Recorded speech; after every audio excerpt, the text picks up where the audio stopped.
আসসালামু আলাইকুম রহমতুল্লাহি ওয়া বারাকাতু। সম্মানিত মুমিন মুসলমান দিনী ভাই বোনেরা, আমরা আসছি ঢাকা মাওনা চৌরাস্তা টিপির বাড়ি একটা রোগীর সন্ধানে। এখানে যেটা বলা বাহুল্য, খুবই অবস্থা খারাপ এবং তার মাথা ধরে গিয়েছে। তো রোগীর সাথে একটু কথা বলবো এবং দেখবো সে কি কি করছে। হ্যাঁ, ইনশাআল্লাহ। জি, আপনারা দেখতে পাচ্ছেন এই যে নিজের ভুক্তভোগী যে রোগীটা জাদুতে আক্রান্ত। এই যে টেপের এগুলা সব ভেঙে ফেলছে, এগুলা ধীরে ধীরে ভাঙছে।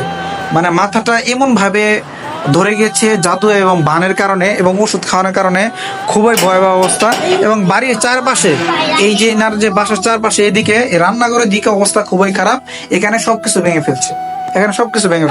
ইনি যে এই যে কারেন্টের যে বুট ছিল, এটাও ভেঙে ফেলছে। সে ভেঙে ফেলছে। এবং এই যে আমরা পাশে দেখতে পাচ্ছি ইনার রুম, এই রুমে ইনি 24 ঘন্টা থাকে। প্রায় 24 ঘন্টা এনে অবস্থান করে। এই যে তার এখানে বাথরুম, এই বাথরুমের ভিতরেও সে এমন ভাবে ভাঙচুর করছে, তার নিজস্ব বাথরুম। এই যে দরজা ভাঙিয়ে ঘেরে গিয়েছে। মানে সে এই যে তাকে এমন একটা অবস্থা করছে, তাকে শিকল দিয়ে, আপনারা দেখতে পাচ্ছেন, এই শিকল দিয়ে তাকে বেঁধে রাখতে হয়েছে।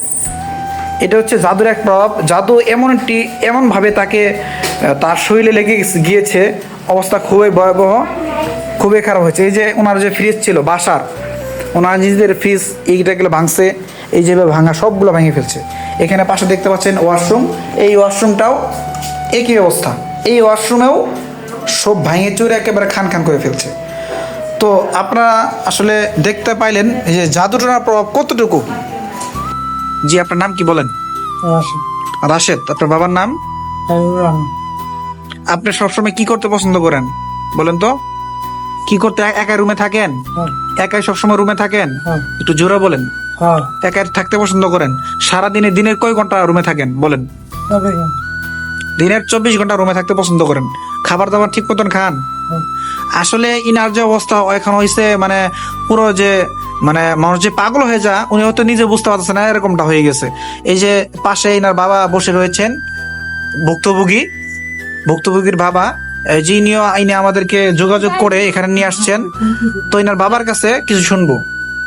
আচ্ছা আঙ্কেল, ইনি যে এই সমস্যাটা কত বছর যাবত পাগলামিটা বাড়ছে প্রায় বলেন? 2-3 মাস ধরে একটু অতিরিক্ত বেশি। 2-3 মাস যাবত অতিরিক্ত বেশি।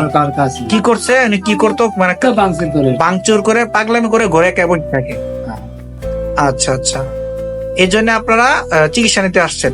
এই আর ডাক্তারের চিকিৎসা কোনো কিছু ধরা পড়ছে? ডাক্তারের চিকিৎসায় কোনো কিছু ধরা পড়েনি। আচ্ছা, এই যে এই রুগীর ফুবা, অর্থাৎ এই রুগীর ফুবা, ওনার সাথে কিছু কথা বলবো। জি, আপনার নাম কি? আচ্ছা, এই রুগী আপনার কি হন? ফুবা হন। আচ্ছা, এই রুগীটি আপনি কি দেখতে পাচ্ছেন? ডাক্তার নিজে কোনো কিছু উপকার হয়েছে নাকি, বা ডাক্তারে কোনো রোগ খুঁজে পাইছে কিনা? ডাক্তার চিকিৎসা করছে, ডাক্তারে বলছে গুলা খাইলে সেরে যাবে। কিন্তু মাথা সিটি স্ক্যান করে, এমআরআই করে কোনো কিছু ধরা পড়ছে? হালকা একটু ধরা পড়ছে, কিন্তু মেজর কোনো সমস্যা নাই যে পাগলামি করবে। জি, সম্মানিত মুমিন দিনী ভাই ও বোনেরা, আপনারা দেখতে পাইলেন যে এই রুগীটি এখন বর্তমান অবস্থা খুবই ভয়াবহ অবস্থা। এবং তারা এই রুগীটিকে নিয়ে নিরাশ হয়ে পড়ছে। বাবা মারা খুবই পরিশ্রম করতেছে এবং তারা রান্না করে পর্যন্ত খাইতে পারতেছে না। মানে প্রত্যেকটা জিনিস সে ভাঙচুর করছে। ডাক্তারের সমস্যা ধরা পড়ছে না। মানে তাকে এমনভাবে বান মারা হয়েছে, তাদের নিজস্ব লোক কী করছে, এগুলা নিজস্ব লোক ছাড়া খুব মানুষ কমই করে। তো এই জন্যে তার শরীরে এমনভাবে প্রভাব পড়ে গেছে, তার মাথা ধরে যাওয়ার কারণে সে আবল তাবল করে এবং একাই রুমে পছন্দ করে। তো আপনারা সবাই মিলে দোয়া করবেন, আল্লাহ তাআলা যেন এই ছেলেকে দ্রুত সুস্থ দান করে এবং দ্রুত শেফে কামিলা দান করে।